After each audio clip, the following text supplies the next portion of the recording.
The modern world runs on velocity. We expect data instantly, deliveries overnight, and a hot meal ready in the time it takes to roll down a window. The fast food drive-thru is built to absorb that impatience and hand it back to you in a paper bag. It feels like a localized, harmless transaction. You trade a few dollars for a quick burger and fries. But that simple exchange fuels a global apparatus worth hundreds of billions, operating tens of thousands of locations simultaneously. To achieve that scale, this industry didn't hire master chefs. They hired engineers. What looks like a kitchen is actually an invisible, meticulously calibrated machine designed to bypass your logical brain completely. Look at a typical diner counter in the 1940s. It was a chaotic mix of custom orders, varying wait times, and endless operational bottlenecks. Richard and Maurice McDonald looked at this traditional setup and realized the culinary approach was entirely wrong. They gutted their kitchen and rebuilt it like a factory floor. They called it the Speedy Service System. Every worker was restricted to one exact task. One flips the meat, another dispenses one pump of ketchup. The result was a burger produced in seconds. Ray Kroc recognized that the brothers' specific operational protocol could be replicated across every American highway, scaling local efficiency into a global industrial standard. Standardizing the assembly line allowed them to expand everywhere. But getting a restaurant onto every corner doesn't guarantee people will eat there every day. To ensure repeat customers, the industry had to figure out how to standardize human biology. The secret to ensuring you always come back is manufactured in food science laboratories. It relies on a specific biological calculation known in the industry as the bliss point. This chart maps processed foods' three pillars: sugar, salt, and fat. The bliss point is the precise intersection where these ingredients maximize physical pleasure.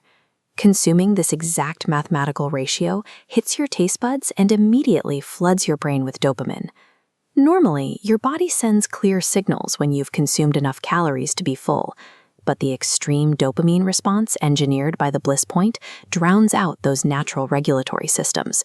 Your stomach might be full, but your brain demands another bite. The meal isn't formulated to give you lasting energy. It operates identically to a chemical stimulant, engineered to keep you craving the next hit. The biological hacking actually begins long before you take a bite.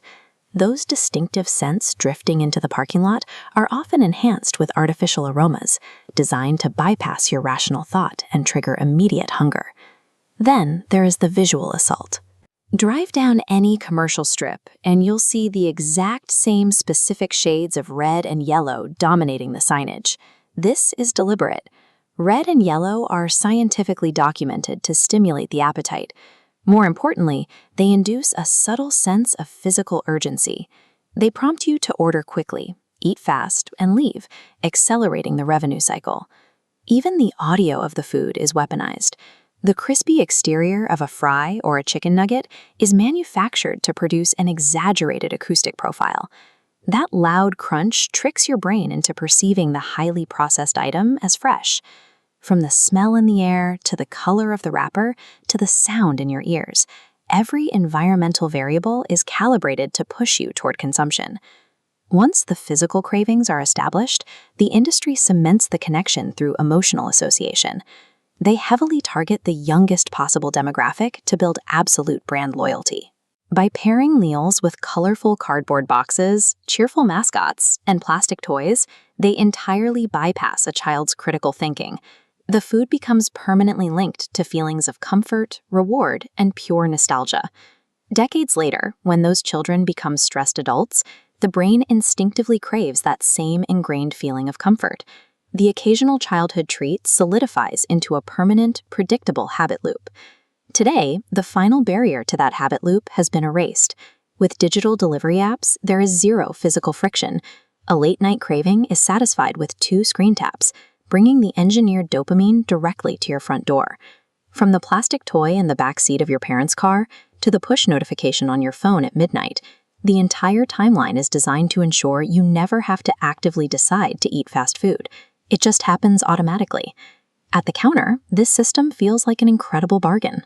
You can buy a full meal with the change in your pocket, but the true cost is deferred. Decades of consuming these highly processed, preservative-heavy items correlate directly with surging rates of diabetes and heart disease. And this health burden is not distributed equally. Fast food chains aggressively concentrate their footprint in lower-income neighborhoods, targeting demographics with tighter budgets and longer working hours. This map illustrates what urban planners call a food swamp.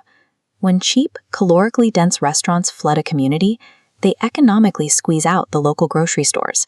Fresh produce simply can't compete with subsidized supply chains.